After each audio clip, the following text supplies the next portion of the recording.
नमस्ते दोस्तों।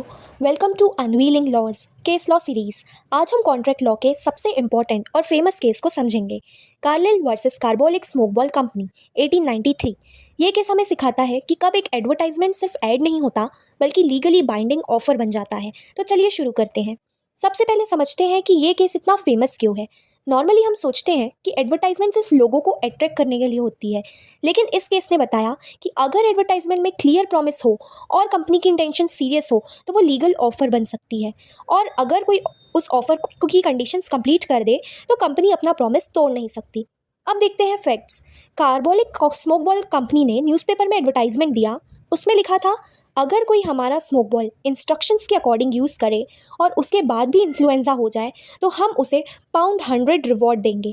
कंपनी ने यह भी बोला कि हमने अपनी सीरियसनेस दिखाने के लिए £1000 बैंक में डिपॉजिट किए हैं। मिसेस कार्लिल ने स्मोक बॉल एग्जैक्टली इंस्ट्रक्शंस के हिसाब से यूज़ किया, लेकिन फिर भी उन्हें इन्फ्लुएंजा हो गया। जब उन्होंने रिवॉर्ड मांगा, कंपनी ने पैसे देने से मना कर दिया और यहाँ ही से केस कोर्ट पहुँच गया।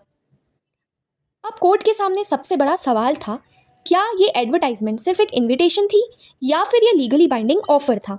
और अगर ये ऑफर थी तो क्या मिसेस कार्लिल ने उस ऑफर को सिर्फ कंडीशंस परफॉर्म करके एक्सेप्ट कर लिया था।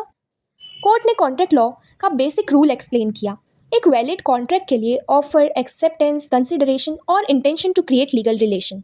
लेकिन यूनिलेटरल कॉन्ट्रैक्ट में एक्सेप्टेंस लेटर या मैसेज भेजने से नहीं होती। एक्सेप्टेंस होती है परफॉर्मेंस से, मतलब जिस काम को करने को बोला गया है अगर वो कर दिया जाए तो कॉन्ट्रैक्ट कंप्लीट हो जाता है। कोर्ट ने एडवर्टाइजमेंट को ध्यान से पढ़ा। उसमें प्रॉमिस बिल्कुल क्लियर था। कंपनी ने £1000 डिपॉजिट करके ये भी दिखा दिया कि वो मजाक नहीं कर रही थी।